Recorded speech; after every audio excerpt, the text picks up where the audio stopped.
AI overview. A phobia is an anxiety disorder that involves an intense, irrational fear of an object, situation, or concept that poses little to no actual danger. Thanks for that, robot. And you all know, ladies and gentlemen, the angry Bootneck is a man of cold Vulcan logic, right? I love a bit of logic with me morning cup of tea. So I opened up my web browser this morning and went on to X like I do every day, and it turns out November is a Phobia Awareness Month. Please, tell us about it, fat middle-class communist. This November, I'm proud to support the Phobia Awareness Month. It has no place in our society, and we all have a duty to stand up to it wherever we encounter it. Yes, being a man of logic, I hate irrational fears, so I thought today I would do a nice quick list. I mean, I could do 10 or 20 or 50 examples of why it's totally irrational to fear the regulars at Alan's world famous snack bar, especially the ones who hiss a little bit when they walk and scream very, very loudly in public places and occasionally brandish, AK-47s and the like. So I was going to do a top 20, but it'd take too long, right? And also the fun ones, like, Charlie Hebdo, for example, where there's like good footage of Alan's boys pepper potting down a street whilst emptying an AK-47 into a policeman.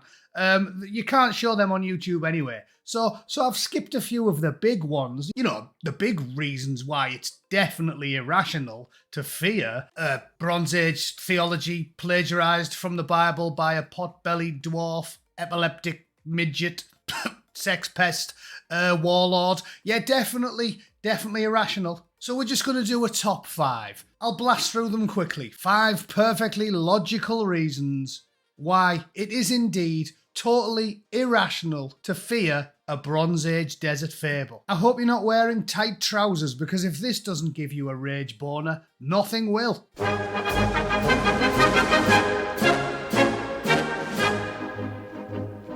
First things first, let's do one that a lot of people forget about, because, young people have got very short memories, especially when the government is paying thousands of military professionals lots of money to ruthlessly indoctrinate people into not remembering things that are a bit inconvenient for the powers that be.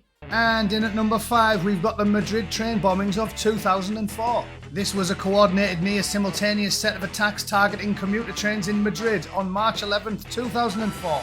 10 bombs exploded on 4 trains, killing 191 people and injuring more than 1,800 innocent civilians who at the very least have a severe limp and an aversion to fireworks for the rest of their lives. I don't know about you, but it definitely seems totally irrational to worry about people who occasionally blow trains up with hundreds of women and kids on them. And yes, to all of you naysayers out there who were saying things like, but Bootneck, maybe he was a vegan, maybe it was an early Just Stop Oil activist. Yeah, maybe it was. Who was it again? This fella. Yeah, this fella. I mean, yeah, he could be a vegan activist, I suppose. I mean, he hasn't got a sausage baguette in his hand or anything there, has he?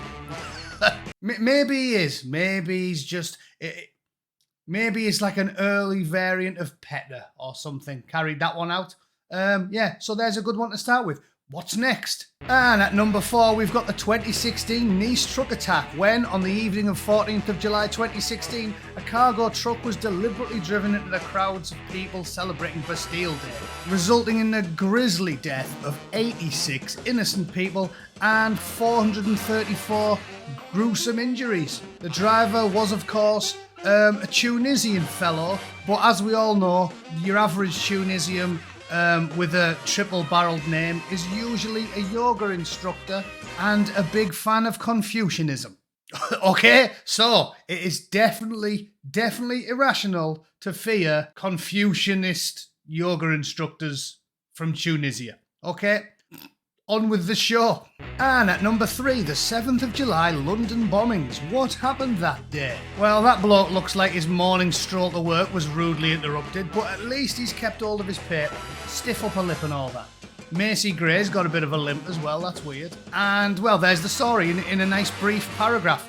4 bombers that will definitely not be going on their summer holidays this year went for a bimble around London with rucksacks full of explosives, and they killed 52 innocent people and injured hundreds more. As you can see by these photos, they have names like Sadiq Khan. Oh, isn't that the current mayor of London? Very peculiar. And Shehrazad Twania and Hasib and Hussein and everything else. And you can tell by the pictures, they definitely don't follow that, one religion that starts with an I and ends in imic.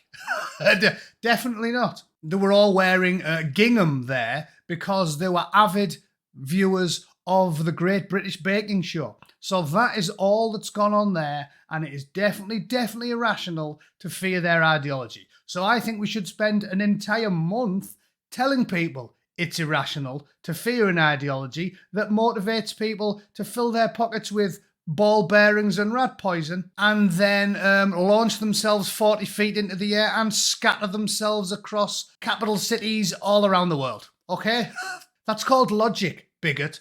Suck on it. And in at number 2, Emily Jones. NHS trust criticised after girl killed by patient. See? Nothing to do with your stupid, foolish opinions. I mean, this little, beautiful, innocent, blonde girl, all smiles. You shouldn't feel bad about it, because she was 7. She was getting on a bit. It's all downhill after 7. Everybody knows that. And she might have got a sharp piece of iron stuck in a Gregory Peck, but, it was only by Eltiona Skana, and she was definitely a mental patient. I mean, yeah, she was from Albania, and if you, do a quick Google, you get something like this. Albania, majority religion. There it is. Oh, but it is secular, and it guarantees freedom of religion. Yeah, you know what else it guarantees you? If you get caught bumming your boyfriend, you're going on a one-way trip off the roof of the local department store. That's what they guarantee you in Albania. So, I mean, draw your own conclusions, all right? What's number 1? Or number 5? I don't even remember what direction I've gone in. Who cares? It's an intellectual pursuit rather than a rigorously imposed list, okay? We're not in primary school anymore, kids. And at number 5, 22 innocent people were killed in Manchester, including children. And if gazing into the eyes of that little girl Safi and that young woman Nell doesn't make you angry about a belief system that definitely doesn't motivate people to commit acts of mass murder, you should be ashamed of yourself. Okay? I hope I've made my point. We are supposed to be people of logic and reason. We believe in science and Charles Darwin and Isaac Newton and evolutionary biology. So that means we must reject the teachings of all of those people and import millions of angry men with big floppy cocks who absolutely love the scribblings of an illiterate pot-bellied epileptic dwarf. Okay? Brilliant. That is inescapable logic, ladies and gentlemen. You are a fool, a narrow-minded, prejudiced fool if you think fearing something that merely results in mass chaos and death. Oh yeah, and a couple of dozen grooming gangs, and all the blokes kind of look a bit like that. But enough of that. I've had enough. I'm sick of the stupidity and foolishness of the intolerant and irrational people in the UK who stand against tolerance and warm and fuzzy and liquid rivers of chocolate and skipping through meadows and rainbows, and don't get fully behind the Phobia Awareness Month, the phobia that is so beloved by the leaders of the European parliaments that I haven't once been able to say the I word or the M word in this video, because if I did, my front door would get kicked in and the SWAT team would probably bend me over this desk and roger me with a prize-winning leak while all of my horrified viewers looked on. Okay, so I hope you enjoyed this video, and I hope you get behind the campaign to stamp out irrational fear this November by backing, who was it again? Some cricketer, and get behind him this November so we can stamp out irrational fear once and for all. Okay? Irrational. People that hiss and explode make me a little bit nervous, okay? But then I guess I'm just not logical. I'll go and have a cup of tea and a stern word with myself, okay? I hope you enjoyed that video. I'll see you all tomorrow. Enjoy the rest of your weekend. And remember, if you don't laugh, you'll definitely cry. Toodle pip. Cheers.